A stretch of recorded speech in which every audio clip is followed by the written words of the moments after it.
Floor to the mandate holders. I would like to remind you that the list of speakers will close in 15 minutes.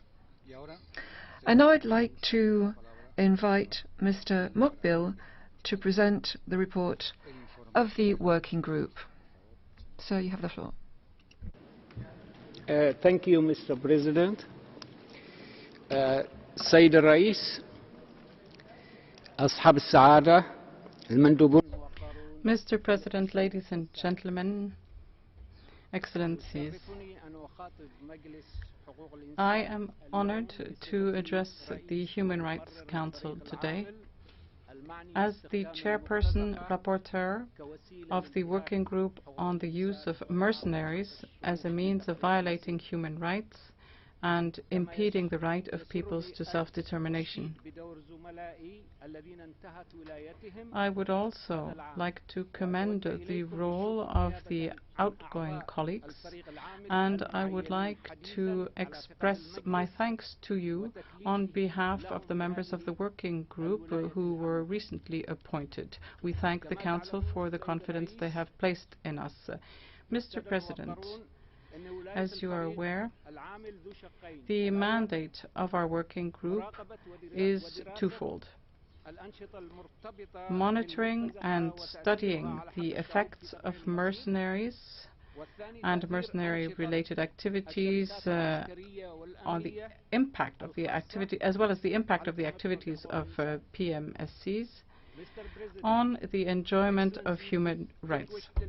Ladies and gentlemen, the report I am presenting today is based on some of our findings on recruitment and use of children by non-state armed groups, which include mercenaries, foreign fighters, and private military and security companies. I will also briefly present the main findings of the working group on its visit to Ghana. Distinguished delegates, around the world, thousands of children are associated with non-state armed groups, including mercenaries and foreign fighters. The recruitment and use of children in armed conflicts is one of 6 grave violations identified by the Security Council. And it is itself a grave violation of international law. As you are aware, international law, international humanitarian law, international human rights law, international criminal law recognize children's rights and the need to protect their dignity. The working group welcomes states' commitment to protect children in armed conflict by ratifying the optional protocol to the Convention on the Right of the Child on the Involvement of Children in Armed Conflict, which has been ratified by more than 160 member states. While the majority of situations include forcible recruitment, other factors include socio-economic conditions, including poverty, hunger, and financial insecurity. For non-state armed groups, recruiting children often has comparative advantage over adults, as they are easily intimidated, they are less costly in terms of equipment, and also in wages being paid to them.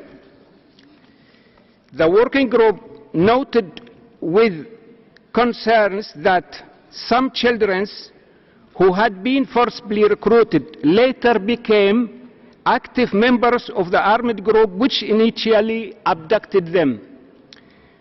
We also paid specific attention to the gender dimension and notes that boys and girls serve different tasks in armed groups.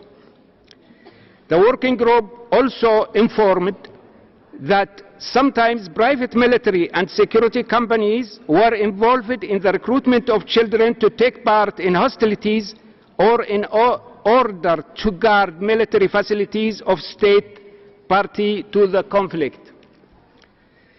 Among the various issues related to former child soldiers and private military and security companies, the working group stressed that there should be an effective process by companies to determine individuals who have committed war crimes or human rights violations when they were associated with armed groups, as these individuals would not be suitable for security services. Though we are concerned about the punitive approach taken by some states towards children associated with armed groups, and insist that the best interest of the child approach should be first approach. Responsibles of this phenomenon should focus on the separation, rehabilitation, and reintegration of children. A specific focus should be paid to girls to address their social and psychological needs. We are grateful for the important work carried by the Special Representative of the Secretary General for Children and Armed Conflict, which some of our research benefited from. The working group calls on the cooperation of all stakeholders to continue to support measures which could contribute to the prevention and protection of children being recruited by non-state armed groups in conflicts. Mr. President, distinguished delegates, the working group undertook official visit to Ghana, Austria, and Chad. I reiterate my appreciation to these governments for the excellent cooperation given to us. I will present the findings on our visit to Ghana, and regarding the report to Austria and Chad will be presented next year. Regarding Ghana, the private security industry in Ghana involves some 400 legally registered companies with around 4,500,000 personnel, compared with 33,000 members of the police force. Around 1,900 companies are operating illegally. The Ministry of Interior has made the positive effort of establishing a special unit on the work of the BMSCs.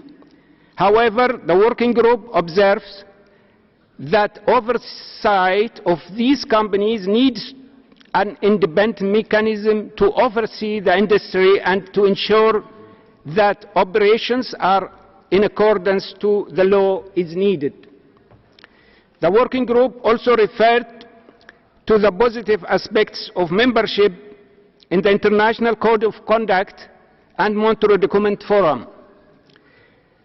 On the national level, positive initiatives, including the voluntary principles on security and human rights, and the establishment of the Association of Private Security Organizations in Ghana, were also commended. Distinguished delegates, I thank you all for the attention given to my presentation, and I look forward to a constructive dialogue on the issues that I have raised. Thank you, Mr. President. Muchas gracias.